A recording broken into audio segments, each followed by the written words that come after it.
Nania Rosdiana adalah seorang wanita yang hidupnya dibentuk oleh dua hal. Cinta tulus pada ibunya dan aroma khas dari kuah kacang yang dimasak setiap pagi. Di usianya yang menginjak 24 tahun, Nania telah terbiasa dengan ritme kehidupan yang sederhana namun penuh kehangatan. Dunianya berpusat di sebuah rumah kecil di gang yang cukup padat, rumah yang menjadi saksi bisu perjuangan ibunya, Sari, seorang janda yang membesarkannya seorang diri dengan mengandalkan sebuah gerobak cilok. Bagi orang lain, gerobak kayu berwarna biru pudar itu mungkin hanyalah penanda sebuah usaha kecil. Namun bagi Nania, gerobak itu adalah monumen perjuangan. Dari keuntungan tak seberapa yang dikumpulkan hari demi hari dari gerobak itulah, ia bisa menyelesaikan sekolahnya hingga jenjang diploma administrasi. Setiap pagi sebelum berangkat kerja di sebuah kantor firma hukum kecil sebagai staf junior, Nania akan selalu membantu ibunya. Tangannya sudah sama terampilnya dengan tangan Ibu Sari dalam membentuk adonan kenyal dari tepung tapioka dan terigu, memasukkan isian daging cincang yang telah dibumbui dengan sempurna, lalu merebusnya hingga mengapung. "Sudah cukup, Enduk. Nanti kamu telat kerja," kata Ibu Sari pagi itu. Suaranya lembut namun penuh perhatian. Tangannya dengan cekatan mengaduk kuah kacang di atas kompor kecil. Aroma gurih dan sedikit manis dari gula merah menyebar ke seluruh penjuru dapur mungil mereka. Nania tersenyum sambil menyeka tangannya yang berlumur sedikit tepung. "Tidak apa-apa, Bu. Sekalian memastikan stok untuk hari ini cukup. Kemarin kan cepat sekali habisnya." "Alhamdulillah," sahut Ibu Sari. Wajahnya yang mulai dihiasi kerutan di sudut mata tampak berseri. Rezeki memang tidak pernah tertukar. Ada kebanggaan dalam diri Nania setiap kali melihat ibunya. Ibu Sari tidak pernah mengeluh. Sejak suaminya meninggal 15 tahun yang lalu, ialah yang menjadi tulang punggung sekaligus jantung bagi keluarga kecil mereka. Cilok buatannya terkenal di seluruh kompleks perumahan karena rasanya yang otentik dan kebersihannya yang terjaga. Ibu Sari tidak pernah mengurangi takaran bahan meskipun harga-harga naik, sebuah prinsip yang selalu ia ajarkan pada Nania. Kejujuran adalah modal utama. Kehidupan Nania yang datar dan terprediksi itu mulai berwarna sejak kehadiran Bayu Prakoso. Bayu, seorang manajer pemasaran junior di sebuah perusahaan distributor barang konsumsi, adalah pria yang berhasil merebut hati Nania. Mereka bertemu setahun yang lalu di sebuah acara yang diadakan oleh teman bersama. Bayu adalah sosok yang santun, bicaranya teratur, dan yang terpenting, ia tampak menerima Nania apa adanya. Ia tidak pernah mempermasalahkan latar belakang keluarga Nania. Bahkan, ia seringkali memuji cilok buatan Ibu Sari. "Calon mertuaku ini memang juru masak paling hebat," kata Bayu suatu sore saat ia mampir dan ikut menikmati semangkuk cilok panas di teras rumah Nania. Ibu Sari hanya tersenyum malu-malu, menyodorkan segelas teh hangat untuk Bayu. "Ah, Mas Bayu ini bisa saja." Nania yang duduk di sebelahnya merasa hatinya menghangat. Impiannya akan sebuah pernikahan yang indah terasa semakin dekat. Bayu telah melamarnya secara personal 3 bulan lalu, dan kini mereka sedang dalam tahap persiapan untuk pertemuan keluarga resmi. Semua tampak sempurna. Bayu adalah paket lengkap yang ia dambakan. Mapan, tampan, dan yang terpenting, baik hati. Namun, ada satu hal kecil yang kadang mengusik pikiran Nania. Sebuah kerikil dalam sepatu kebahagiaannya. Kerikil itu bernama Ibu Laras, ibunda Bayu. Nania baru bertemu dengannya 2 kali, dan dalam 2 pertemuan singkat itu, Nania menangkap sebuah getaran yang berbeda. Ibu Laras adalah wanita sosialita yang penampilannya selalu sempurna dari ujung rambut hingga ujung kaki. Bicaranya sopan, senyumnya selalu terkembang, namun matanya menyorotkan sesuatu yang sulit diartikan oleh Nania. Ada semacam penilaian, sebuah tatapan yang seolah memindai harga pakaian yang Nania kenakan. "Bayu cerita, ibumu punya usaha kuliner, ya?" tanya Ibu Laras saat pertama kali mereka bertemu di sebuah kafe mewah, tempat Bayu memperkenalkan mereka. "Betul, Tante. Ibu saya jualan cilok," jawab Nania dengan jujur dan sedikit bangga. Senyum di bibir Ibu Laras sedikit menegang sepersekian detik sebelum kembali mengembang. "Oh, cilok. Usaha yang merakyat sekali. Ya, bagus. Bagus. Mandiri itu penting," kata Merakyat. Itu terdengar aneh di telinga Nania. Bukan pujian, melainkan sebuah kategorisasi. Sejak saat itu, Nania selalu merasa sedikit cemas setiap kali Bayu menyebut nama ibunya. Malam itu, setelah selesai membantu ibunya dan bersiap untuk tidur, ponsel Nania berdering. Nama, Bayu, tertera di layar. "Halo, sayang." Sapa Nania dengan lembut. "Halo, Nan. Lagi apa? Aku ganggu?" "Enggak. Enggak kok. Baru mau tidur." "Kenapa?" "Aku cuma mau kasih kabar. Ibu sudah setuju untuk pertemuan keluarga hari Minggu besok di rumahmu. Ibu bilang, biar lebih akrab, sekalian silaturahmi ke rumah calon besan," jelas Bayu. Hati Nania berdebar. "Oh, ya? Alhamdulillah kalau begitu." "Iya. Tolong sampaikan ke ibumu." "Ya." Kami datang sekitar jam 11 siang. Ibu juga sudah tidak sabar ingin bertemu ibumu secara resmi. Ada sedikit nada ragu dalam kalimat terakhir Bayu. Sesuatu yang coba ia tutupi dengan antusiasme palsu. Nania merasakannya. Namun ia berusaha menepis pikiran negatif itu. Ini adalah langkah besar menuju hari pernikahan mereka. Semuanya akan baik-baik saja. Ibu Laras hanya perlu mengenal Ibu Sari lebih dekat. Dan ia pasti akan melihat betapa baik dan tulusnya wanita yang telah melahirkannya itu.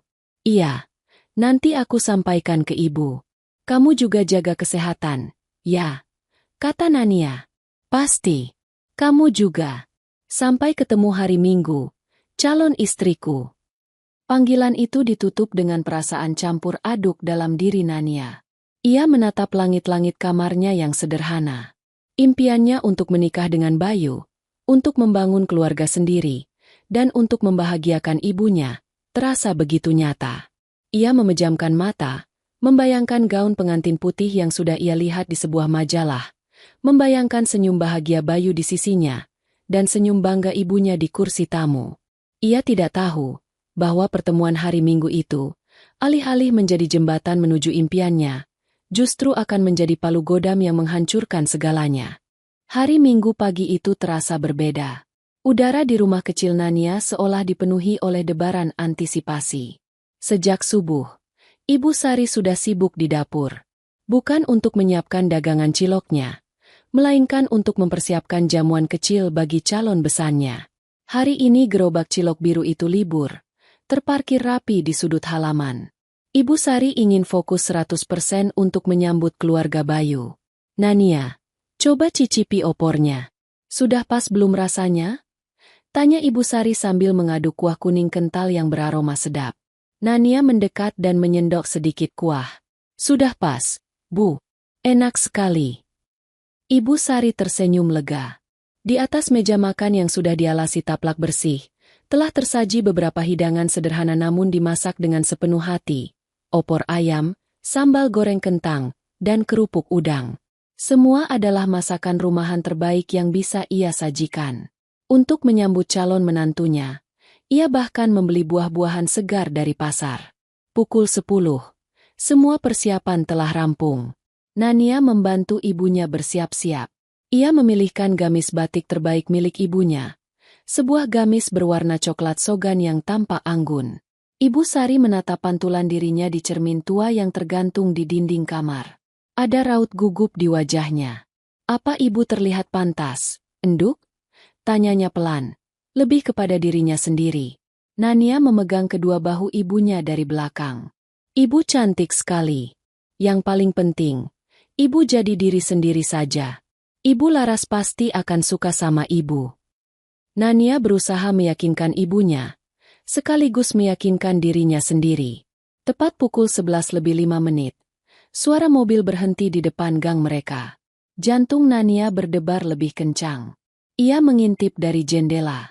Bayu keluar dari kursi pengemudi, mengenakan kemeja batik lengan panjang yang rapi. Lalu, dari kursi penumpang depan, keluarlah Ibu Laras. Penampilannya kontras dengan kesederhanaan gang tersebut.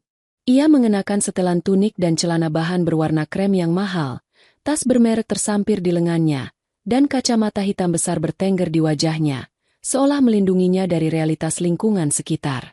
"Ayo, Bu, Kita sambut, ajak Nania. Mereka berdua membuka pintu tepat saat Bayu dan ibunya sampai di teras kecil mereka. Senyum Nania terkembang. Selamat datang, Tante, Bayu. Silakan masuk. Ibu Laras melepas kacamatanya. Senyumnya tipis dan terkesan dipaksakan. Matanya langsung bergerak liar, memindai setiap sudut ruang tamu yang sempit itu. Dari sofa kain sederhana, meja kayu kecil, hingga foto-foto keluarga yang terpajang di dinding. Penilaian itu terasa begitu gamblang, membuat Nania merasa tidak nyaman. "Apa kabar, Bu Sari?" Sapa Ibu Laras, menyalami Ibu Sari dengan ujung jarinya. Nyaris tidak ada kontak. "Alhamdulillah baik, Bu Laras. Silakan duduk," jawab Ibu Sari dengan suaranya yang sedikit bergetar karena gugup. Percakapan dimulai dengan kikuk. Bayu berusaha mencairkan suasana dengan membicarakan cuaca dan kondisi lalu lintas. Nania menyajikan minuman dan kue-kue kering yang ia beli. Ibu Laras mengambil satu kue, menggigitnya sedikit, lalu meletakkannya kembali di piring kecil tanpa berkomentar. "Jadi, ini rumah yang ditinggali Nania sejak kecil, ya?" tanya Ibu Laras, memecah keheningan. Pertanyaan itu terdengar biasa, namun nadanya menyiratkan sesuatu yang lain. "Betul, Bu. Ini rumah peninggalan almarhum bapaknya Nania," jawab Ibu Sari dengan lembut. Ibu Laras mengangguk-angguk pelan. "Oh, begitu. Sangat sederhana, ya." Lagi-lagi, sebuah kata yang netral namun terasa menusuk saat diucapkan olehnya. Suasana menjadi semakin tegang. Nania bisa melihat ibunya semakin tidak nyaman. Tangannya saling meremas di pangkuan. Bayu tanpa salah tingkah, sesekali melirik ibunya dengan tatapan memohon, tatapan yang seolah berkata, "Tolong, Bu." Untuk mengalihkan pembicaraan, Ibu Sari memberanikan diri. "Ini, sebentar lagi waktu makan siang. Saya sudah siapkan sedikit makanan di belakang. Mari kita makan bersama, Bu Laras, Mas Bayu." "Wah, repot-repot sekali, Bu," kata Bayu, mencoba terdengar antusias. Mereka pun pindah ke ruang makan yang menyatu dengan dapur. Meja makan itu tampak penuh sesak dengan hidangan yang telah disiapkan Ibu Sari. Namun, ekspresi Ibu Laras tidak menunjukkan ketertarikan. Ia duduk dengan kaku, memandangi hidangan itu satu persatu. "Ini semua Bu Sari yang masak sendiri?" tanyanya. "Iya, Bu. Maaf kalau hanya seadanya," jawab Ibu Sari. Tidak heran masakannya enak. Tangannya kan sudah terbiasa memasak untuk jualan, celetuk Ibu Laras. Nania tersentak. Itu adalah sindiran pertama yang begitu jelas. Bayu langsung menendang pelan kaki ibunya dari bawah meja, namun Ibu Laras mengabaikannya. Mereka mulai makan dalam diam. Ibu Laras hanya mengambil sedikit nasi dan sepotong kecil ayam. Ia makan dengan perlahan, seolah sedang membedah setiap rasa yang masuk ke mulutnya. Setelah makan siang yang canggung itu selesai, mereka kembali ke ruang tamu. Inilah saatnya pembicaraan inti dimulai. "Jadi, Bu Sari," Ibu Laras memulai. Nadanya kini lebih serius dan dingin. "Kita di sini kan untuk membahas kelanjutan hubungan anak-anak kita. Saya ini orang yang terus terang. Bagi saya, pernikahan itu bukan hanya penyatuan dua individu, tapi juga dua keluarga.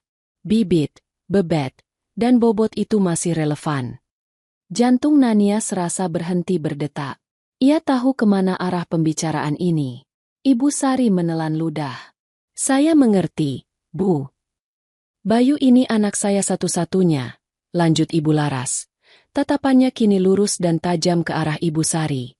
"Saya sudah membesarkannya dengan susah payah, memberikan pendidikan terbaik, memastikan ia bergaul di lingkungan yang tepat. Tentu saya ingin ia mendapatkan pasangan yang sepadan, yang bisa mengangkat derajat keluarga, bukan sebaliknya." "Tante." Nania mencoba menyela. Suaranya bergetar. Ibu Laras mengangkat tangannya, mengisyaratkan Nania untuk diam. "Sebentar, Nania. Biar orang tua yang bicara." Ia kembali menatap Ibu Sari. "Saya sudah coba buka hati, Bu Sari. Saya coba terima Nania. Tapi setiap kali saya berpikir, rasanya berat sekali. Keluarga kami adalah keluarga terpandang. Teman-teman saya, relasi bisnis suami saya. Apa kata mereka nanti kalau tahu menantu saya adalah anak seorang? Ibu Laras berhenti sejenak. Bibirnya menyunggingkan senyum tipis yang penuh dengan penghinaan. Anak seorang penjual cilok. Kata-kata itu meluncur begitu saja, tajam dan berbisa, menghantam keheningan ruang tamu itu seperti pecahan kaca. Waktu seolah berhenti. Nania melihat dunia di sekelilingnya memburam. Satu-satunya yang jelas adalah wajah ibunya. Wajah Ibu Sari yang tadinya penuh harap kini berubah pasi. Bibirnya sedikit terbuka. Matanya nanar menatap Ibu Laras. Tak percaya dengan apa yang baru saja ia dengar. Bahunya yang biasanya tegar tampak terkulai. Sebuah kehormatan yang ia jaga seumur hidupnya sebagai seorang ibu dan seorang pekerja keras. Baru saja diinjak-injak tanpa ampun di rumahnya sendiri. Bayu membeku di kursinya. Wajahnya pucat. Ia membuka mulutnya, ingin mengatakan sesuatu, namun tidak ada suara yang keluar. Ia hanya bisa menatap Nania dengan tatapan panik dan bersalah. Hati Nania yang tadinya hanya retak, kini hancur berkeping-keping. Bukan karena hinaan itu ditujukan padanya, tapi karena ia harus melihat orang yang paling ia cintai di dunia, ibunya, direndahkan sedemikian rupa. Amarah yang dingin mulai menjalari pembuluh darahnya, membekukan rasa sakitnya. Ibu Laras, tampaknya puas dengan efek yang ia ciptakan, bersandar di sofa dengan angkuh. Saya rasa, Bu Sari mengerti maksud saya. Mungkin lebih baik jika rencana pernikahan ini kita pikirkan kembali matang-matang. Itu adalah kalimat terakhir. Tidak ada lagi yang perlu dibicarakan. Ibu Sari hanya bisa menundukkan kepalanya dalam-dalam, berusaha menyembunyikan air mata yang mulai menggenang di pelupuk matanya. Satu tetes jatuh ke pangkuannya, membasahi kain batiknya, menjadi saksi bisu dari sebuah luka yang teramat dalam. Kepergian Bayu dan ibunya meninggalkan keheningan yang memekakan telinga. Pintu yang tertutup rapat seolah menjadi pembatas antara dunia Nania yang baru saja runtuh dan dunia luar yang terus berjalan seperti biasa. Hidangan makan siang yang tadi disiapkan dengan penuh harap kini teronggok di meja makan, dingin dan tak tersentuh. Aromanya yang tadi terasa sedap kini berubah menjadi pengingat pahit akan sebuah penolakan. Ibu Sari masih duduk terpaku di sofa. Kepalanya menunduk dalam. Bahunya bergetar hebat menahan isak tangis yang tak bersuara. Nania menghampirinya, berlutut di hadapan ibunya dan menggenggam tangannya yang terasa dingin. "Ibu!" bisik Nania. Suaranya serak. Ibu Sari mengangkat wajahnya. Air mata mengalir deras di pipinya yang mulai berkeriput. "Maafkan ibu, enduk. Maafkan ibu." Ucapnya terbata-bata. Gara-gara ibu, gara-gara pekerjaan ibu, kamu jadi begini. Hati Nania terasa seperti diremas mendengar ibunya menyalahkan diri sendiri. Amarah yang tadi sempat membeku kini mencair menjadi gelombang kesedihan dan tekad. "Ini bukan salah ibu," kata Nania dengan tegas, meskipun air matanya juga mulai jatuh. "Ini sama sekali bukan salah ibu. Ini salah mereka yang hatinya buta, yang hanya bisa menilai orang dari materi." Nania memeluk ibunya dengan erat, mencoba menyalurkan seluruh kekuatan yang ia miliki. Ia membiarkan ibunya menangis di bahunya, melepaskan semua rasa sakit dan malu yang ditimpakan oleh Ibu Laras. Di dalam pelukan itu, Nania tidak merasakan keputusasaan. Sebaliknya, ia merasakan sebuah kejelasan yang menyakitkan. Hubungan yang dibangun di atas pondasi yang tidak menghargai orang tuanya adalah hubungan yang rapuh, yang akan hancur cepat atau lambat. Setelah beberapa saat, Ibu Sari mulai tenang. Nania membantunya berdiri dan menuntunnya masuk ke kamar. "Ibu istirahat, ya. Jangan pikirkan apa-apa lagi." Setelah memastikan ibunya berbaring, Nania kembali ke ruang tamu. Ia menatap ponselnya yang tergeletak di meja. Ada beberapa panggilan tak terjawab dan serangkaian pesan dari Bayu. "Nania, maafkan aku. Maafkan ibuku. Aku akan bicara sama ibu. Tolong beri aku waktu. Aku mohon jangan marah. Aku cinta sama kamu. Angkat teleponnya. Please." Nania menarik napas dalam-dalam. Rasa cintanya pada Bayu masih ada. namun kini tertutup oleh lapisan kekecewaan yang tebal. Ia butuh ketegasan. Bukan permintaan maaf yang lemah, tapi sebuah sikap. Ia menekan tombol panggil. Bayu langsung menjawabnya di dering pertama. Nania, akhirnya kamu telepon.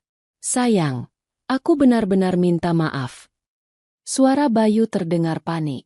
Di mana posisimu sekarang, Bayu? Potong Nania. Suaranya terdengar dingin dan datar, mengejutkan dirinya sendiri. Aku baru saja mengantar ibu pulang. Aku sedang dalam perjalanan mau ke rumahmu lagi. Tidak perlu, jawab Nania. Aku hanya ingin bertanya satu hal. Kenapa tadi kamu diam saja? Hening sejenak di seberang telepon. Bayu tergagap. Aku kaget. Nan, aku tidak menyangka ibu akan berkata seperti itu. Aku syok. Syok. Nania tertawa kecil. Tawa yang tidak ada lucunya sama sekali. Ibuku dihina di depan matamu, di rumahnya sendiri, dan kamu hanya bisa syok? Kamu tidak bisa mengatakan satu kata pun untuk membelanya? Untuk membela calon istrimu? Untuk membela calon mertuamu? Bukan begitu. Nania, aku akan bicara dengan ibuku. Aku janji. Kamu harus sabar sedikit. Ibuku memang wataknya keras, tapi hatinya baik. Nanti juga beliau akan luluh kalau sudah kenal ibumu lebih dekat. Bujuk Bayu, menggunakan argumen yang sama persis seperti yang sering ia ucapkan sebelumnya. Dan pada saat itulah Nania sadar. Inilah jawaban yang ia butuhkan. Bayu tidak akan pernah berubah. Ia akan selalu berada di bawah bayang-bayang ibunya. Selalu meminta Nania untuk sabar dan memaklumi. Ia menempatkan beban pembuktian dan kesabaran di pundak Nania dan ibunya, bukan menuntut penghormatan dari ibunya sendiri. Hidupnya kelak akan dipenuhi oleh permintaan untuk memaklumi hinaan demi hinaan, untuk menelan harga dirinya demi menjaga perasaan ibu Laras. Tidak, Bayu, ucap Nania dengan suara yang kini mantap dan tidak bergetar. Aku tidak akan sabar lagi. Dan ibuku tidak perlu membuktikan apapun kepada siapapun, terutama kepada ibumu. Nania, apa maksudmu? Jangan bicara begitu. Suara Bayu mulai terdengar putus asa. Maksudku sudah jelas. Cinta tidak akan pernah bisa hidup di atas air mata ibuku. Bayu, penghormatan pada orang tuaku adalah harga mati yang tidak bisa ditawar. Kamu tidak bisa memberikannya. Jadi, kita tidak bisa bersama. Jangan putuskan aku. Nania, aku mohon. Kita bisa selesaikan ini. Tidak ada yang bisa diselesaikan, sahut Nania. Semuanya sudah selesai sejak ibumu mengucapkan kata-kata itu. Dan kamu memilih untuk diam. Pernikahan ini batal. Anggap saja kita tidak pernah merencanakan apa-apa. Sebelum Bayu sempat menjawab, Nania memutuskan panggilan itu. Ia mematikan ponselnya, tidak ingin lagi mendengar bujukan atau permintaan maaf yang tak berarti. Dadanya terasa sesak oleh campuran antara sakit hati karena kehilangan pria yang ia cintai, dan perasaan lega yang aneh karena telah melepaskan beban yang begitu berat. Ia berjalan kembali ke kamar ibunya. Ibu Sari ternyata belum tidur. Ia menatap Nania dengan mata yang sembab. Kamu menelepon Bayu? Tanyanya pelan. Nania mengangguk. Ia duduk di tepi ranjang. Sudah selesai, Bu. Ibu Sari menatapnya dengan tatapan penuh penyesalan. Nania, jangan karena ibu. Nania menggeleng kuat, memotong ucapan ibunya. Ia meraih tangan ibunya sekali lagi. Bukan karena ibu. Ini karena aku. Aku yang tidak mau punya suami yang tidak bisa menghormati ibuku. Aku yang tidak mau punya mertua yang menginjak-injak harga diri keluarga kita. Nania menatap lurus ke mata ibunya. Tatapan yang penuh dengan janji. Mulai hari ini, kita berdua saja sudah cukup, Bu. Kita akan buktikan pada mereka. Kita akan buktikan bahwa pekerjaan ibu, keringat ibu, adalah sesuatu yang membanggakan. Hinaan mereka akan kita ubah menjadi tepuk tangan. Aku janji, Bu. Malam itu, setelah memastikan ibunya benar-benar tertidur lelap karena kelelahan emosional, Nania tidak bisa tidur. Ia duduk di meja makan yang sudah ia bersihkan. Bayangan wajah kecewa ibunya dan senyum merendahkan Ibu Laras terus berkelebat di benaknya. Rasa sakit itu masih ada, menggerogoti hatinya. Namun, di bawah rasa sakit itu, sebuah benih baru telah tertanam. Benih kemarahan yang positif, benih tekad yang membara. Ia mengambil sebuah buku catatan kosong, sisa dari masa kuliahnya, dan sebuah pulpen. Di bawah cahaya lampu bohlam yang temaram, ia membuka halaman pertama. Tangannya yang sedikit gemetar menulis sebuah judul di bagian atas halaman. Rencana usaha cilok Ibu Sari. Air matanya masih menetes sesekali, jatuh membasahi kertas. Tapi itu bukan lagi air mata kesedihan. Itu adalah air mata pelepasan. Sekaligus air mata yang akan menyirami benih tekadnya hingga tumbuh menjadi sesuatu yang besar dan kuat. Malam itu, di tengah reruntuhan impian pernikahannya, Nania Rosdiana sedang membangun sebuah fondasi untuk impian yang baru. Impian yang tidak akan bisa dihancurkan oleh siapapun. Keesokan paginya, sinar matahari yang menerobos masuk melalui celah jendela terasa mengganggu. Biasanya, cahaya itu menjadi penanda dimulainya hari yang sibuk dan penuh harap. Namun hari itu ia terasa seperti sorotan lampu yang menelanjangi luka. Nania terbangun dengan kepala berat dan mata bengkak. Ia tidak tidur sama sekali. Pikirannya terus memutar ulang kejadian kemarin seperti sebuah kaset rusak. Wajah ibunya yang hancur, suara angkuh Ibu Laras, dan kebisuan Bayu. Ia bangkit dari tempat tidur dan berjalan ke dapur. Kosong. Biasanya pada jam seperti ini, Ibu Sari sudah berjibaku dengan adonan dan air mendidih. Gerobak biru itu masih terparkir di tempatnya, diam dan murung. Nania menemukan ibunya sedang duduk sendirian di kursi makan, menatap kosong ke arah kompor yang dingin. Secangkir teh di hadapannya sudah tidak lagi mengeluarkan uap. "Ibu belum mulai?" tanya Nania lembut, mencoba menjaga suaranya agar tidak bergetar. Ibu Sari tersentak dari lamunannya. Ia menatap Nania, lalu mengalihkan pandangannya ke arah gerobak di luar. "Untuk apa, Enduk?" jawabnya lirih. "Pekerjaan ini hanya membawa malu untukmu." Hati Nania teriris. Racun dari kata-kata Ibu Laras telah meresap begitu dalam hingga merusak kebanggaan yang selama ini menjadi sumber kekuatan ibunya.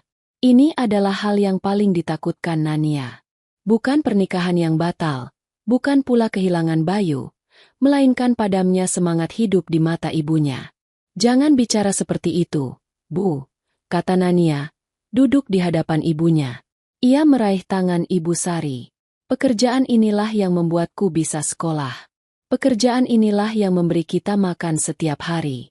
Pekerjaan ini adalah kehormatan kita. Jangan biarkan kata-kata orang jahat merusaknya." Ibu Sari menggeleng pelan. Tapi kenyataannya adalah mereka orang-orang picik yang tidak bisa melihat nilai kerja keras. Potong Nania dengan cepat. "Dan kita tidak akan membiarkan mereka menang. Kita tidak akan bersembunyi. Hari ini ibu tetap jualan seperti biasa." Nania berdiri dan berjalan ke dapur, mulai mengeluarkan baskom untuk adonan. Sikapnya yang tegas seolah menjadi percikan api kecil bagi Ibu Sari. Perlahan, wanita parubaya itu bangkit dan ikut bergabung dengan putrinya. Mereka bekerja dalam diam pada awalnya. Hanya suara adukan adonan dan air mendidih yang mengisi ruangan. Namun, dalam kebisuan itu, ada sebuah pemahaman baru yang terjalin.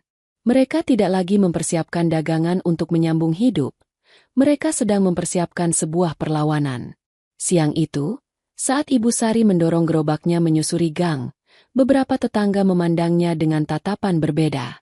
Ada yang kasihan, ada yang ingin tahu. Ibu Ratih, ketua RT yang terkenal paling ingin tahu di kompleks itu, mencegatnya di persimpangan. Bu Sari, jualan juga? Kirain masih berduka." Sapanya dengan nada yang dibuat bersimpati, namun matanya penuh selidik. "Saya dengar kabar burung. Katanya pernikahan Nania tidak jadi, ya?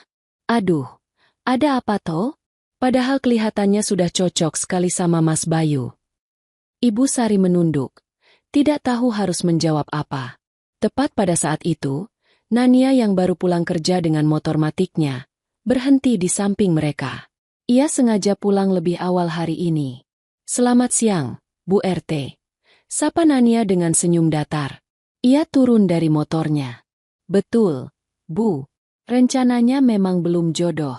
Mungkin Tuhan punya rencana yang lebih baik untuk saya dan juga untuk Mas Bayu. Jawaban Nania yang tenang dan dewasa membuat Ibu Ratih sedikit terkejut. Ia kehilangan bahan untuk mengorek lebih dalam. Oh, ya sudah kalau begitu. Yang sabar ya, Nania, Bu Sari, katanya, lalu bergegas pergi saat melihat tidak ada lagi drama yang bisa ia dapatkan. Nania menatap ibunya. Tidak usah didengarkan, Bu. Mulai sekarang, biar Nania yang hadapi mereka. Malamnya, setelah Ibu Sari pulang dan mereka selesai makan malam, Nania mengeluarkan buku catatan yang ia tulis semalam. Ia meletakkannya di atas meja di hadapan ibunya. Ibu Sari menatap judul di halaman itu dengan kening berkerut. Rencana usaha cilok Ibu Sari? Apa ini, Enduk? Ini masa depan kita, Bu. Jawab Nania dengan mata berbinar. Sebuah semangat baru yang berhasil ia paksa muncul ke permukaan. Kita tidak akan selamanya bergantung pada gerobak ini. Kita akan buat usaha cilok Ibu menjadi besar. Ibu Sari menatap Nania tak percaya. Besar bagaimana? Ibu sudah tua, tidak kuat lagi keliling jauh-jauh. Bukan Ibu yang keliling.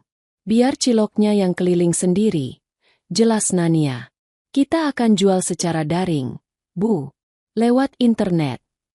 Konsep itu begitu asing bagi Ibu Sari. Mana ada orang mau beli cilok lewat internet? Orang beli cilok itu ya kalau lihat gerobaknya lewat di depan rumah. Itu dulu, Bu. Sekarang zaman sudah berubah. Nania menjelaskan dengan sabar. Ia mulai memaparkan idenya. Pertama, kita harus buat produk kita istimewa. Tidak hanya cilok isi telur puyuh. Bagaimana kalau kita buat cilok isi keju mozzarella yang lumer?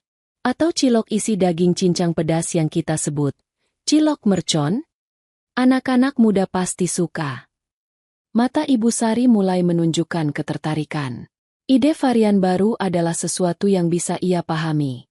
Kedua, lanjut Nania, kita ubah kemasannya. Tidak lagi pakai kantong plastik biasa. Kita pakai kotak makanan dari kertas atau plastik mika yang bersih.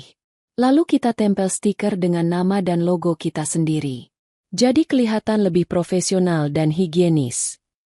Nania mengambil pulpen dan mulai membuat sketsa kasar di buku catatannya. Sebuah logo sederhana. Gambar seorang ibu tersenyum. Ketiga, kita foto cilok kita sebagus mungkin, lalu kita pasang di media sosial. Orang-orang akan lihat, tertarik, lalu memesan lewat ponsel. Kita bisa antarkan pesanan mereka. Kita tidak lagi menunggu pembeli datang, tapi kita yang menjangkau pembeli di seluruh kota. Penjelasan Nania yang runut dan penuh keyakinan itu perlahan mulai masuk akal bagi Ibu Sari. Ia melihat putrinya dengan tatapan yang berbeda. Di hadapannya bukan lagi gadis kecilnya, melainkan seorang wanita dewasa yang cerdas dan punya visi. Luka di hatinya karena hinaan Ibu Laras masih ada, tetapi kini tertutup oleh rasa bangga yang membuncah terhadap putrinya. Apa kita bisa, Enduk? Tanya Ibu Sari. Masih ada keraguan dalam suaranya. Modalnya pasti besar. Nania tersenyum. Modalnya sudah ada, Bu. Ia masuk ke kamar dan keluar dengan sebuah amplop coklat tebal. Amplop berisi uang yang selama ini ia tabung sedikit demi sedikit untuk biaya tambahan resepsi pernikahan. Uang yang seharusnya menjadi bagian dari impiannya bersama Bayu. Uang ini akan kita pakai untuk membangun impian kita sendiri, kata Nania sambil meletakkan amplop itu di atas buku catatannya. Sebuah tindakan simbolis yang menutup satu babak dan membuka babak yang baru. Ibu Sari menatap amplop itu, lalu menatap wajah putrinya yang penuh tekad. Keraguan di hatinya sirna, digantikan oleh api semangat yang sama dengan yang menyala di mata Nania. Air matanya yang kemarin adalah air mata kepedihan, kini telah menguap dan menjadi bahan bakar. Baiklah, Enduk, kata Ibu Sari, suaranya mantap. Ibu percaya padamu. Ayo, kita buat cilok kita naik kelas. Kita tunjukkan pada mereka. Malam itu, mereka tidak lagi bicara soal kesedihan. Dapur kecil mereka berubah menjadi ruang rapat. Mereka berdiskusi hingga larut malam tentang resep baru, nama merek, dan langkah-langkah apa yang akan mereka ambil besok.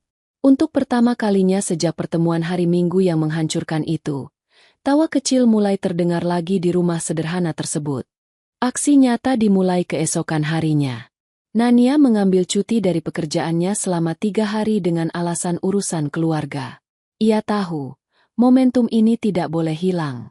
Pagi-pagi sekali, ia dan Ibu Sari sudah berada di pasar. Namun kali ini, tujuan mereka berbeda. Mereka tidak hanya membeli tepung tapioka dan bumbu kacang, tetapi juga bahan-bahan baru yang belum pernah ada di gerobak mereka. Keju mozzarella batangan, daging giling kualitas baik, dan cabai rawit merah dalam jumlah besar. Setelah dari pasar, Nania menggunakan sebagian uang dari modal impian itu untuk membeli beberapa barang penting.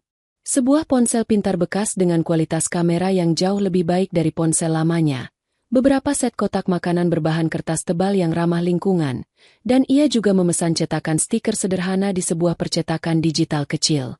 "Kita butuh nama yang bagus, Bu," kata Nania sore itu sambil mengotak-atik aplikasi desain sederhana di ponsel barunya.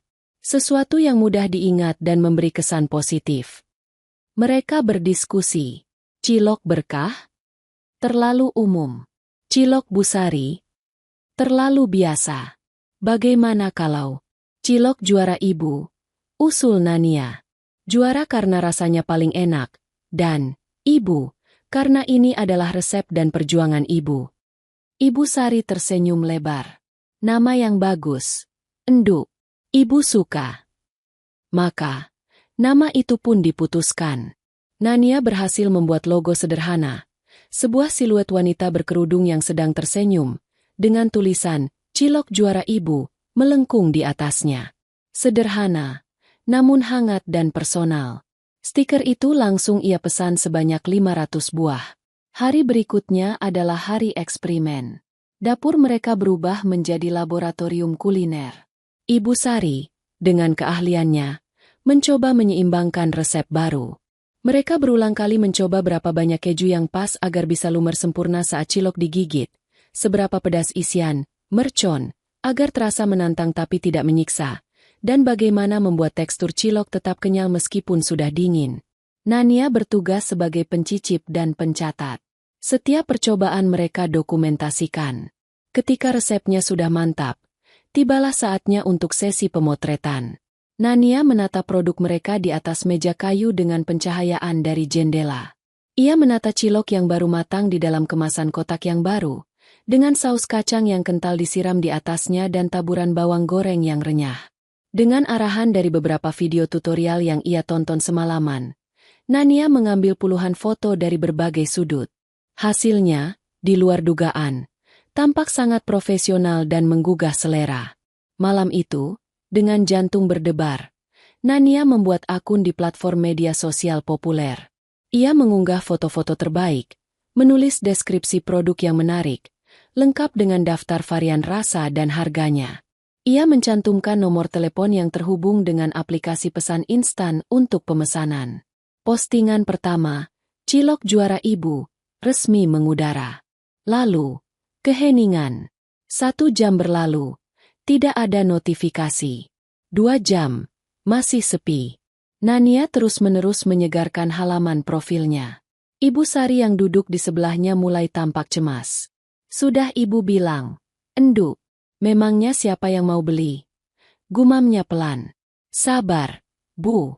Ini baru permulaan," kata Nania, meskipun hatinya sendiri juga mulai ciut. Hari pertama ditutup dengan 0 pesanan. Hari kedua pun sama. Nania tidak menyerah. Ia mulai aktif mengikuti akun-akun kuliner lokal, memberikan komentar positif di unggahan mereka, dan menggunakan tagar yang relevan dengan kota mereka. Ia juga membuat penawaran khusus. Promo perkenalan. Beli 2 porsi. Gratis ongkos kirim untuk 5 kilometer pertama. Pada sore hari ketiga, saat Nania hampir putus asa, ponselnya berbunyi. Bukan panggilan telepon, melainkan notifikasi pesan instan. "Selamat sore. Mau pesan cilok juara Ibu bisa?" Nania dan Ibu Sari saling berpandangan. Mata mereka berbinar. Rasanya seperti memenangkan lotre. Nania dengan cepat mengetik balasan. Tangannya sedikit gemetar karena antusias. Pesanan itu datang dari seorang mahasiswi yang tinggal di sebuah rumah kos, sekitar 4 kilometer dari rumah mereka. Ia memesan 1 porsi cilok mozzarella dan 2 porsi cilok mercon. Pesanan pertama kita, Bu. Seru Nania. Mereka berdua bergegas ke dapur dengan semangat yang meluap-luap. Ibu Sari menyiapkan pesanan itu dengan sangat hati-hati, memastikan setiap butir cilok sempurna dan saus kacangnya memiliki kekentalan yang pas. Nania menempelkan stiker logo mereka di kotak kemasan dengan rapi. Semuanya terasa begitu sakral. Nania sendiri yang mengantarkan pesanan itu menggunakan motor matiknya. Ia menemukan alamatnya, menyerahkan pesanan kepada seorang gadis muda yang ramah, dan menerima lembaran uang pertamanya dari usaha baru mereka.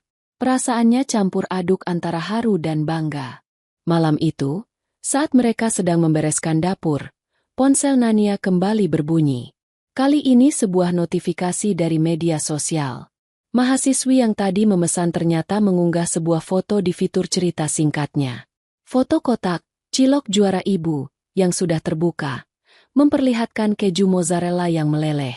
Di foto itu tertulis sebuah kalimat singkat. Nemuin cilok enak di ujung gang. Ciloknya beneran juara. Pedesnya nampol. Kejunya lumer parah. Wajib coba. Cilok juara ibu. Nania menunjukkan unggahan itu pada ibunya. Mereka membaca kalimat itu berulang kali. Sebuah ulasan sederhana dari satu orang pelanggan. Namun bagi mereka, itu adalah sebuah validasi. Sebuah penegasan bahwa mereka berada di jalan yang benar. Malam itu, mereka tidur dengan senyum di bibir. Gerobak biru itu mungkin masih terparkir di halaman, tetapi roda bisnis mereka yang sesungguhnya baru saja mulai berputar, didorong oleh kekuatan dunia maya. Ulasan dari pelanggan pertama itu ternyata menjadi pemicu yang mereka butuhkan.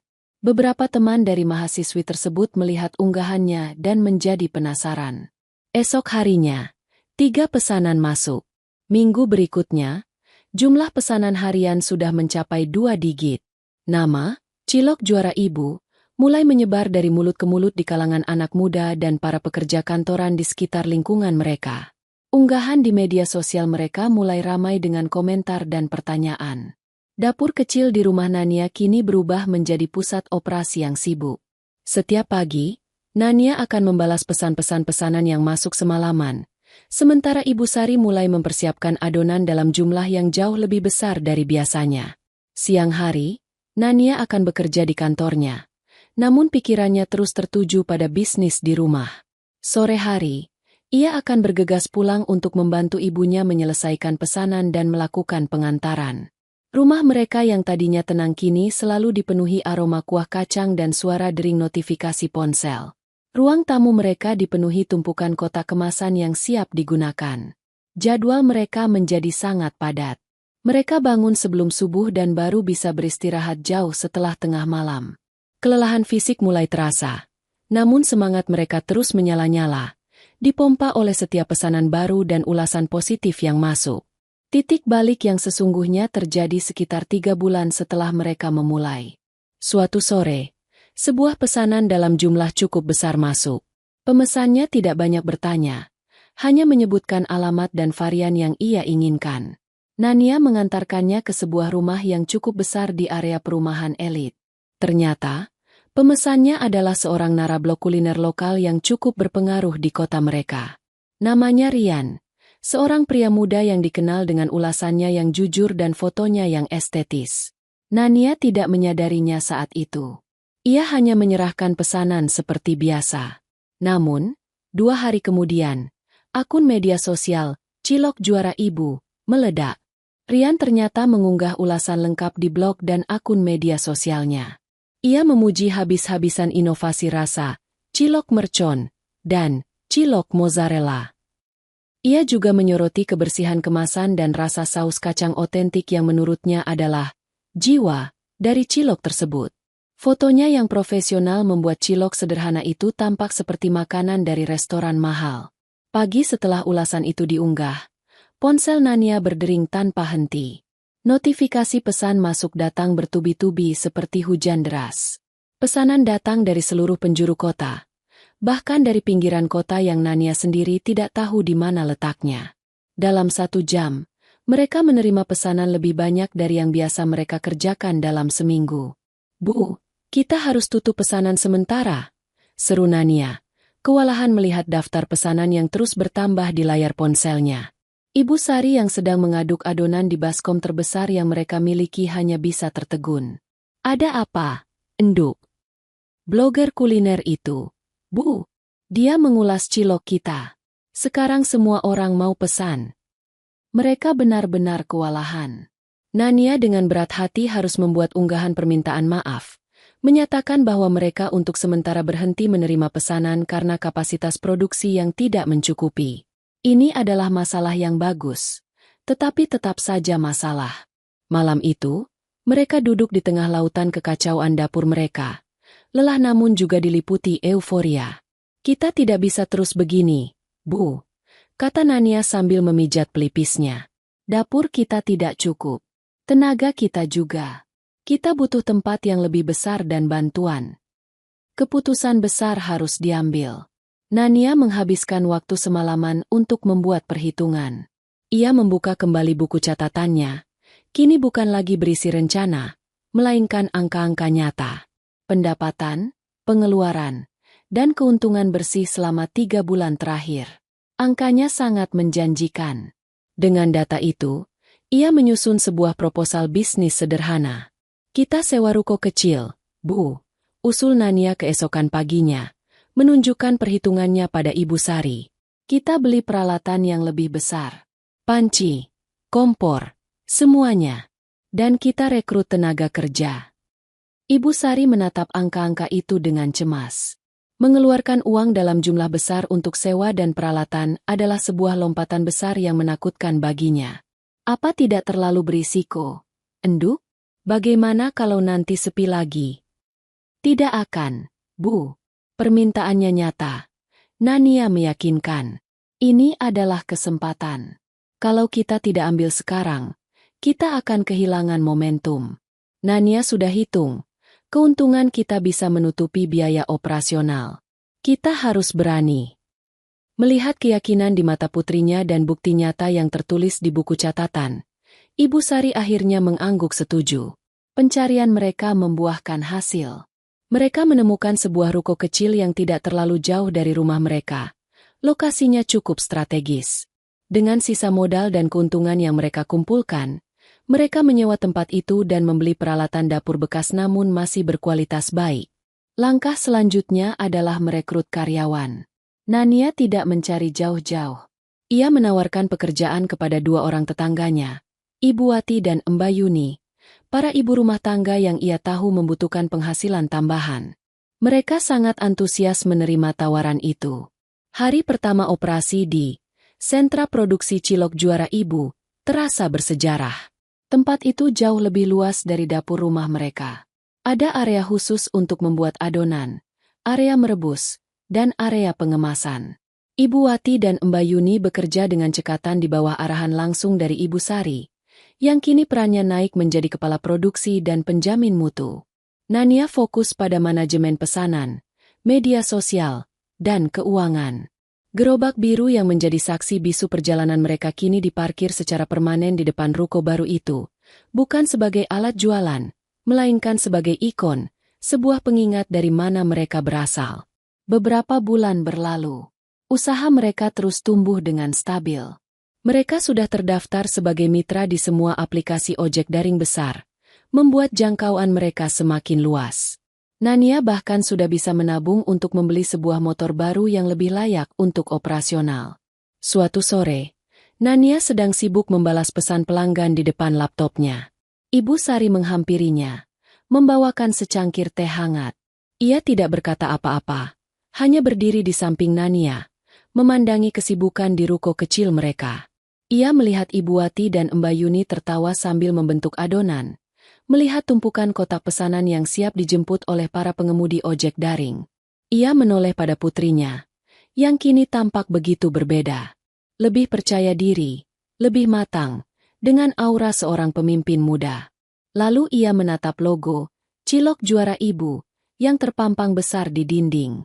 Siluet wanita berkerudung yang tersenyum. Senyum itu terasa seperti cerminan dirinya sendiri saat ini.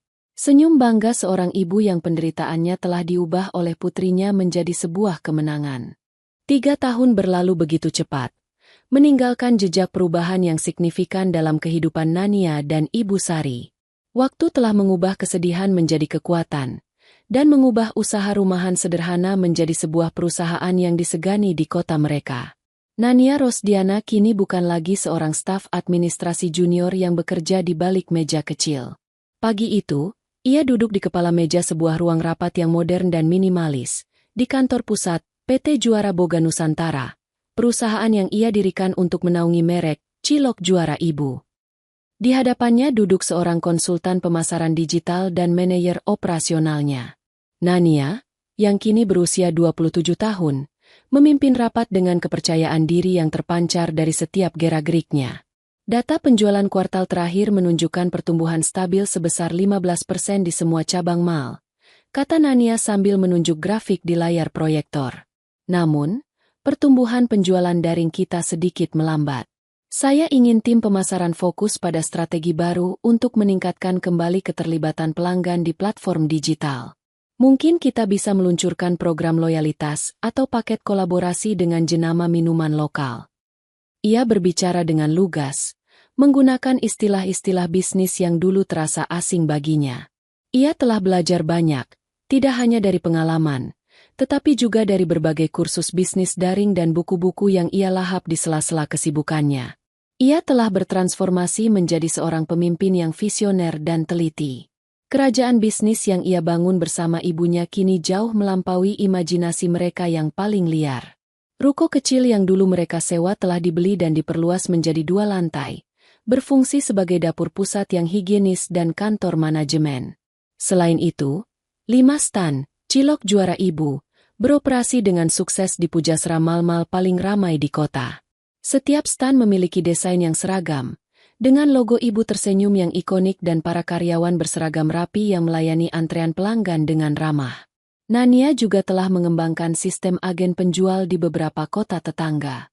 Para agen ini akan mengambil produk setengah jadi dari dapur pusat setiap pagi untuk dijual di wilayah mereka masing-masing, memperluas jangkauan pasar Cilok Juara Ibu secara signifikan. Perubahan paling nyata terasa dalam kehidupan pribadi mereka. Gang sempit dan rumah kecil itu telah menjadi kenangan. Setahun yang lalu, Nania berhasil membeli sebuah rumah yang nyaman di kompleks perumahan yang asri dan tenang. Rumah dengan halaman kecil tempat Ibu Sari kini bisa menanam bunga-bunga kesukaannya. Mereka tidak lagi perlu khawatir soal biaya hidup atau tagihan bulanan. Nania bahkan telah membelikan ibunya sebuah mobil keluarga dan mempekerjakan seorang sopir, Pak Udin, agar ibunya bisa bepergian dengan nyaman. Ibu Sari sendiri telah menarik diri dari hiruk-pikuk operasional harian. Ia kini menikmati perannya sebagai ibu dari jenama tersebut. Ia adalah ikon, sang penjaga resep rahasia. Sesekali ia akan datang ke dapur pusat untuk melakukan pengecekan kualitas, memastikan rasa saus kacang yang menjadi jiwa dari produk mereka tidak pernah berubah sedikit pun. Melihat puluhan karyawan yang bergantung hidup dari usaha yang ia rintis dengan sebuah gerobak biru, hatinya selalu dipenuhi rasa syukur yang tak terhingga. Tentu saja, kesuksesan Nania tidak luput dari perhatian. Beberapa kali profilnya diliput oleh media lokal sebagai salah satu pengusaha muda inspiratif. Ia tidak pernah menyebutkan secara rinci kisah di balik motivasinya. Ia hanya selalu mengatakan bahwa ia ingin membanggakan ibunya. Baginya, itu sudah cukup. Dalam kehidupan pribadinya, Nania juga telah membuka lembaran baru. Luka lama dari hubungannya dengan Bayu telah sepenuhnya sembuh. Hanya menyisakan bekas tipis sebagai pengingat akan pelajaran berharga. Beberapa bulan terakhir, ia sedang dekat dengan seorang pria bernama Rendra. Rendra adalah seorang arsitek yang ia kenal saat merenovasi ruko pusat mereka. Ia adalah pria yang tenang, matang, dan mandiri.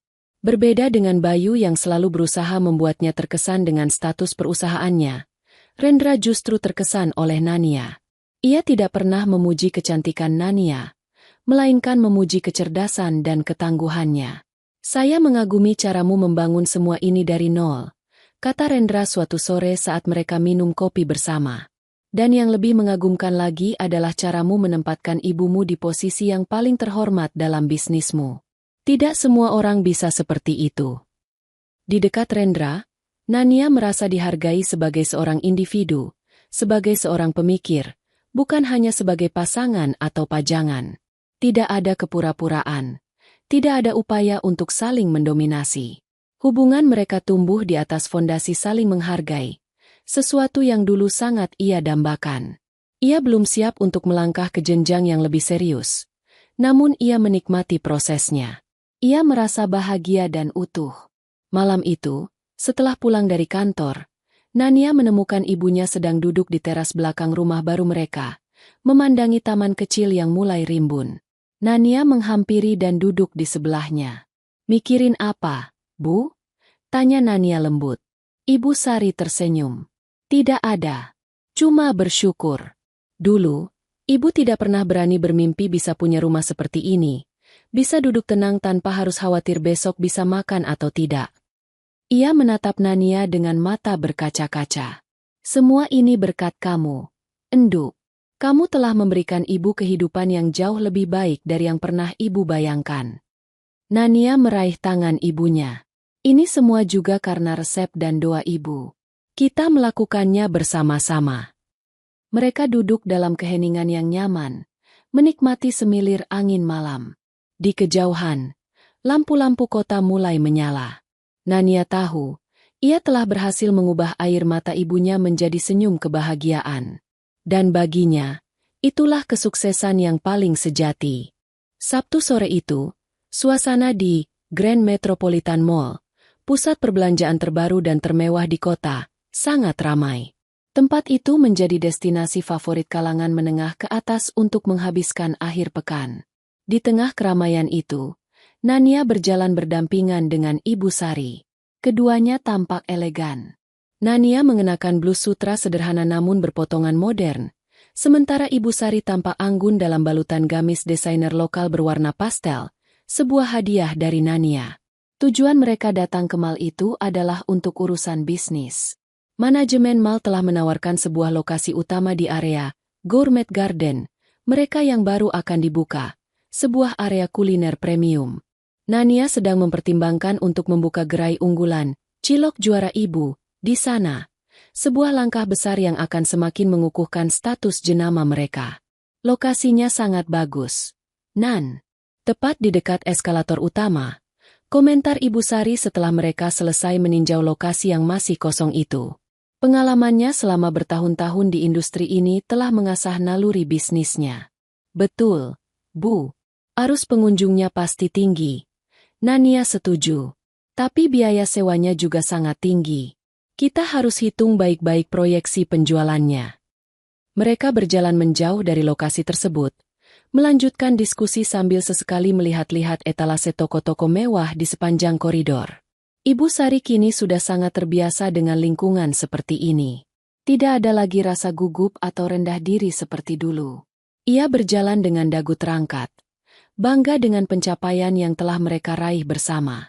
"Kita istirahat dulu, Bu. Minum kopi," ajak Nania. Ia menunjuk sebuah kafe terkenal yang interiornya didominasi kayu dan kaca, tampak nyaman dan berkelas. Mereka memilih meja di dekat jendela yang menghadap ke atrium utama mall. Sambil menunggu pesanan mereka datang, mereka kembali membicarakan rencana bisnis. Nania mengeluarkan tabletnya, menunjukkan beberapa data dan perhitungan kepada ibunya. Interaksi mereka tampak seperti dua orang mitra bisnis yang solid, sekaligus ibu dan anak yang penuh kasih. Saat itulah, ketika Nania sedang asyik menjelaskan sesuatu di layar tabletnya, ia secara tidak sengaja mengangkat pandangannya ke arah pintu masuk kafe. Jantungnya serasa berhenti berdetak selama sepersekian detik. Dua sosok yang sangat ia kenal baru saja melangkah masuk. Bayu dan Ibu Laras. Waktu seolah membeku. 3 tahun lebih tidak bertemu, namun Nania bisa mengenali mereka dengan sangat jelas. Ibu Laras masih sama. Setelan busananya masih sempurna, Tas bermerek yang harganya mungkin setara dengan biaya sewa ruko pertama Nania tersampir di lengannya. Namun, ada sesuatu yang berbeda. Wajahnya yang dulu selalu angkuh kini tampak sedikit kusam. Ada gurat kelelahan di bawah matanya yang tidak bisa ditutupi oleh riasan tebal. Bayu berdiri di sampingnya. Tampak biasa saja. Perutnya sedikit membuncit. Dan kemeja yang ia kenakan terlihat sedikit ketat. Percikan percaya diri yang dulu selalu ada di matanya kini tampak redup. Digantikan oleh ekspresi datar yang terlihat lelah. Pandangan Nania bertemu dengan pandangan Bayu terlebih dahulu. Pria itu sedang melihat ke sekeliling kafe untuk mencari meja kosong ketika matanya terpaku pada Nania. Ekspresi wajah Bayu berubah dengan cepat. Awalnya keterkejutan murni, lalu pengenalan, yang dengan cepat diikuti oleh rasa kagum melihat penampilan Nania yang begitu berbeda. Dan terakhir, gelombang rasa malu dan penyesalan yang begitu dalam tampak jelas di wajahnya. Ia membeku di tempat, seolah kakinya terpaku di lantai. Ibu Laras, yang merasa aneh karena putranya tiba-tiba berhenti, mengikuti arah pandang Bayu. Matanya menyipit sejenak, lalu terbelalak saat mengenali siapa yang sedang ditatap oleh putranya. Ia melihat Nania, lalu pandangannya beralih ke wanita elegan yang duduk di hadapan Nania. Butuh beberapa detik baginya untuk menyadari bahwa wanita itu adalah Sari, penjual cilok yang dulu ia hina Dina di rumahnya yang sempit. Ekspresi Ibu Laras adalah sebuah mahakarya keangkuhan yang terluka. Ada ketidakpercayaan yang begitu besar di sana, seolah ia melihat hantu. Bagaimana mungkin dua wanita ini bisa berada di kafe semahal ini, dengan penampilan seperti itu? Seketika, rasa jijik dan superioritasnya yang mendarah daging muncul kembali, bercampur dengan kebingungan. Untuk beberapa saat yang terasa sangat lama, mereka hanya saling tatap dari seberang ruangan. Hiruk-pikuk kafe seolah menjadi sunyi. Nania bisa merasakan tatapan tajam Ibu Laras yang seolah membedahnya, mencari-cari kelemahan. Ia juga bisa merasakan tatapan Bayu yang penuh dengan kerinduan dan penyesalan yang menyakitkan. Nania merasakan jantungnya berdebar kencang. Sisa-sisa luka lama terasa sedikit perih. Namun, ia tidak lagi gadis muda yang mudah gentar. Ia menarik napas dalam-dalam, menenangkan dirinya. Ia telah melewati badai yang jauh lebih besar dari ini. Dengan ketenangan yang ia latih selama bertahun-tahun, Nania memutuskan untuk mengakhiri perang tatapan itu. Ia tidak tersenyum, tidak juga menunjukkan kemarahan. Ia hanya memberikan sebuah anggukan kepala yang sangat tipis ke arah mereka. Sebuah gestur pengakuan yang sopan, namun dingin dan menjaga jarak. Sebuah isyarat bahwa ia melihat mereka, tetapi mereka tidak lagi signifikan dalam dunianya. Segera setelah itu, Nania memutus kontak mata sepenuhnya. Ia kembali memusatkan seluruh perhatiannya pada ibunya, yang sedari tadi menyadari perubahan atmosfer dan menatapnya dengan cemas. Tidak apa-apa, Bu. Bisik Nania sambil tersenyum menenangkan. Ayo kita lanjutkan. Jadi, soal target penjualan tadi. Tindakan Nania yang dengan sengaja mengabaikan mereka setelah memberi pengakuan singkat itu adalah sebuah pukulan telak yang tak bersuara. Ia tidak melarikan diri, tidak juga memulai konfrontasi. Ia hanya menunjukkan bahwa mereka tidak lagi penting. Di dekat pintu masuk, Bayu dan Ibu Laras masih berdiri terpaku, dipaksa untuk membuat keputusan, pergi dengan menanggung malu, atau berjalan melewati Nania untuk mencari meja, sebuah parade kekalahan yang memalukan. Panggung untuk konfrontasi yang tak terhindarkan telah siap. Kehadiran Nania dan ibunya yang seolah mengabaikan mereka adalah sebuah tamparan tak terlihat bagi Ibu Laras. Egonya yang setinggi gunung tidak bisa menerima pemandangan ini. Ia tidak bisa memproses bagaimana seorang anak penjual cilok dan ibunya bisa duduk dengan begitu tenang di kafe mahal, sementara ia dan putranya berdiri canggung di dekat pintu seperti orang tersesat. Baginya, ini adalah sebuah anomali, sebuah kesalahan dalam tatanan alam semesta yang harus ia koreksi. Rasa malunya dengan cepat berubah menjadi amarah yang terselubung. Ayo, Bayu, kita sapa mereka, desis Ibu Laras, menarik lengan putranya. Tidak usah, Bu. Kita cari tempat lain saja. Tolak Bayu dengan suara pelan. Wajahnya memerah karena menahan malu yang luar biasa. Ia hanya ingin menghilang. Tidak bisa. Ibu tidak mau dianggap pengecut, tandas Ibu Laras. Tanpa menunggu persetujuan Bayu, ia melangkah dengan dagu terangkat menuju meja Nania.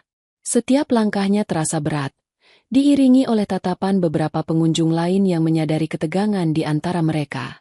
Bayu tak punya pilihan lain, mengikuti di belakang ibunya seperti seorang pesakitan yang digiring menuju tiang gantungan. Nania melihat mereka mendekat. Jantungnya berdebar, tetapi kepalanya tetap dingin. Ia meletakkan tabletnya, mempersiapkan diri. Ibu Sari di sampingnya tampak tegang. Tangannya mencengkeram tasnya dengan erat. Nania mengulurkan tangan di bawah meja dan menepuk punggung tangan ibunya dengan lembut. Sebuah isyarat untuk tetap tenang. Ibu Laras tiba di sisi meja mereka, memaksakan seulas senyum yang tampak lebih seperti seringai. Nania, ya? Apa kabar? Lama sekali kita tidak bertemu. Sapanya, suaranya dibuat semanis mungkin, namun gagal menyembunyikan nada sarkasme. Makin sukses saja kelihatannya sekarang. Baik, Tante Laras. Seperti yang Tante lihat. Jawab Nania dengan tenang dan sopan. Ia melirik sekilas ke arah Bayu yang hanya bisa menunduk. Tidak berani menatapnya. Dan Bu Sari juga. Apa kabar? Sehat? Lanjut Ibu Laras. Matanya menatap Ibu Sari dari atas ke bawah, seolah menilai gamis yang dikenakannya. Alhamdulillah, baik, Bu Laras. Jawab Ibu Sari singkat, suaranya sedikit bergetar, namun ia berhasil menahan dirinya untuk tidak terlihat gentar. Basa-basi itu terasa begitu menyiksa. Ibu Laras merasa belum berhasil mendapatkan kembali kendali atas situasi. Didorong oleh kedengkian yang tak tertahankan, ia memutuskan untuk melancarkan serangan pamungkasnya, sebuah pengingat akan asal-usul mereka. Wah, senang ya lihat kalian bisa santai-santai di tempat mahal begini. Katanya, volume suaranya sedikit ia keraskan agar terdengar oleh meja sekitar. Apa kabar usahanya? Masih bantu ibu jualan cilok? Pertanyaan itu, yang diucapkan dengan nada meremehkan yang begitu kentara, adalah gema dari hinaan yang pernah menghancurkan hati mereka 3 tahun lalu. Itu adalah sebuah upaya untuk meruntuhkan citra elegan Nania dan ibunya, untuk menyeret mereka kembali ke citra perempuan kumuh dari gang sempit. Bayu memejamkan matanya, berharap ini semua hanya mimpi buruk. Ibu Sari menahan napas. Namun, Nania tidak goyah. Ia tidak marah. Ia justru tersenyum. Senyumnya tenang, sabar, dan sedikit mengandung iba. Ia mengambil cangkir kopinya, menyesapnya perlahan, lalu meletakkannya kembali ke atas piring kecil dengan gerakan yang anggun. Semua mata tertuju padanya. Alhamdulillah masih, Tante. Jawab Nania dengan suara yang jernih dan terdengar jelas. Justru karena usaha cilok itu, kami bisa ada di sini hari ini. Ia berhenti sejenak, membiarkan kalimatnya meresap. Lalu, ia melanjutkan dengan nada yang sama santainya. Cuma sekarang, gerobaknya sudah jauh lebih banyak. Ada di setiap mal besar di kota ini.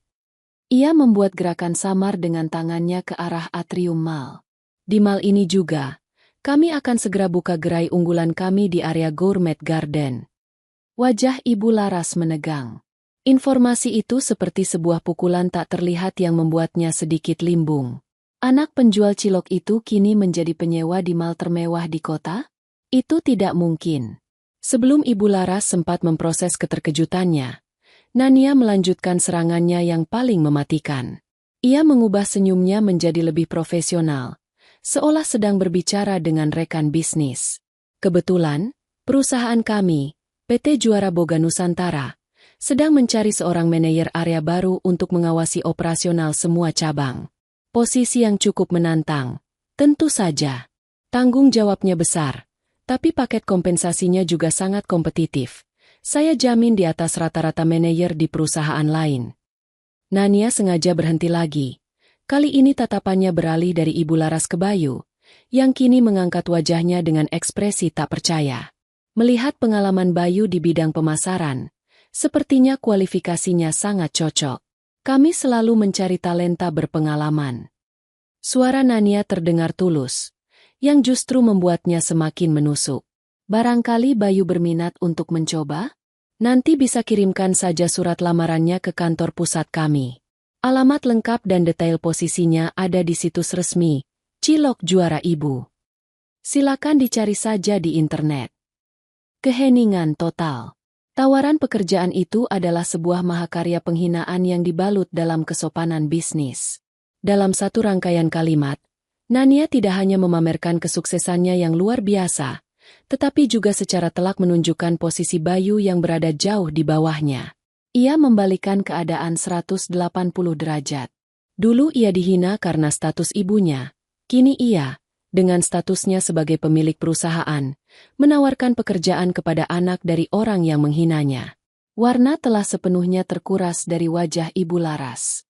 Riasan mahalnya tidak mampu menutupi rona pucat pasi karena malu dan marah yang tak terhingga. Mulutnya sedikit terbuka, tetapi tidak ada kata-kata yang bisa keluar. Ia telah kalah telak. Bayu berdiri membeku. Wajahnya merah padam. Rasa malu yang ia rasakan begitu besar.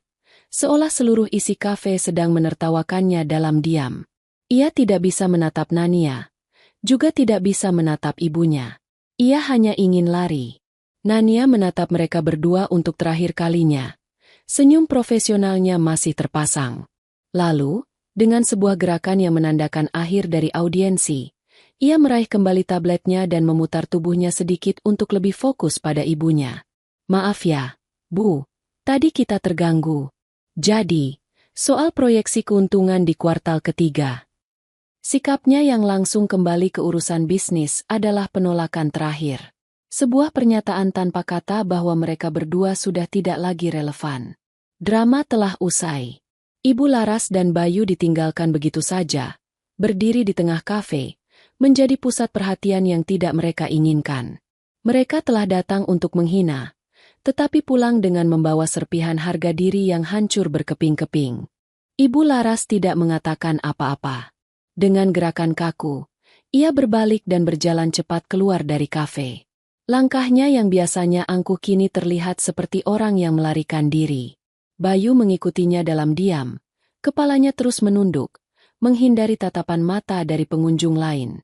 Perjalanan dari kafe menuju tempat parkir mobil terasa seperti perjalanan terpanjang dan paling memalukan dalam hidupnya. Di dalam mobil, keheningan yang berat menyelimuti mereka. Ibu Laras memegang kemudi dengan tangan gemetar. Napasnya tersengal menahan amarah dan malu. Bayu hanya menatap kosong keluar jendela. Semua ini karena kamu, bentak Ibu Laras tiba-tiba, memecah keheningan. Kalau saja dulu kamu tegas. Kalau saja kamu tidak selemah itu. Untuk pertama kalinya dalam hidupnya, Bayu tidak diam saja menerima omelan ibunya. Rasa malu yang mencapai puncaknya berubah menjadi kemarahan. Karena aku? Ini semua karena ibu. Balasnya dengan suara keras, mengejutkan ibunya. Ini semua karena kesombongan ibu. Karena ibu tidak pernah bisa menghargai orang lain. Ibu menghina mereka. Merendahkan mereka di rumah mereka sendiri. Sekarang lihat hasilnya. Puas ibu sekarang? Itu adalah ledakan pertama dari gunung berapi penyesalan dan frustrasi yang telah ia pendam selama bertahun-tahun. Pertengkaran hebat pun tak terhindarkan. Hubungan ibu dan anak yang selama ini terlihat solid di permukaan, kini retak dan hancur, memperlihatkan fondasi rapuh yang dibangun di atas keangkuhan dan kepatuhan buta. Sementara itu, kembali di kafe, setelah Nania dan Ibu Sari melihat kedua sosok itu menghilang dari pandangan, Ibu Sari mengembuskan napas panjang yang sedari tadi ia tahan. Tangannya masih sedikit gemetar. Nania, bisiknya. Matanya berkaca-kaca. Nania meraih tangan ibunya dan menggenggamnya dengan erat. Sudah selesai, Bu, katanya lembut. Semuanya sudah benar-benar selesai. Tidak akan ada lagi yang bisa merendahkan ibu. Mereka tidak merasakan kebahagiaan dari kemenangan itu. Yang mereka rasakan adalah kelegaan. Sebuah perasaan damai karena sebuah babak kelam dalam hidup mereka telah resmi ditutup dengan cara yang paling tuntas. Mereka melanjutkan diskusi bisnis mereka dengan hati yang lebih ringan, seolah sebuah beban berat telah terangkat dari pundak mereka. Beberapa bulan kemudian, kehidupan terus berjalan, menempatkan setiap orang pada takdir yang telah mereka bentuk sendiri. Bayu hidup dalam bayang-bayang penyesalan. Hubungannya dengan ibunya menjadi dingin dan penuh jarak. Karirnya di perusahaan tidak menunjukkan kemajuan berarti. Kisah tentang pertemuan di mal itu, entah bagaimana, menyebar di kalangan sosial mereka, menjadi sebuah legenda urban tentang karma. Beberapa kali ia mencoba mendekati wanita lain, namun reputasi ibunya yang sombong dan kisah sukses Nania yang fenomenal selalu menjadi penghalang. Ia menjadi pria yang kesepian, dihantui oleh pertanyaan, bagaimana jika? Pertanyaan tentang apa yang mungkin terjadi jika dulu ia memiliki sedikit saja keberanian untuk membela wanita yang ia cintai. Di sisi lain, dunia Nania terus berkembang. Malam itu, ia menceritakan kejadian di mal kepada Rendra. Rendra mendengarkan dengan saksama, lalu berkata, "Kamu tidak hanya membangun bisnis, Nania. Kamu telah membangun kembali kehormatan keluargamu. Aku bangga padamu." Dukungannya yang tulus membuat hubungan mereka semakin erat. Puncak dari segalanya terjadi 6 bulan setelah insiden di mal. Gerai unggulan, Cilok juara ibu, di Grand Metropolitan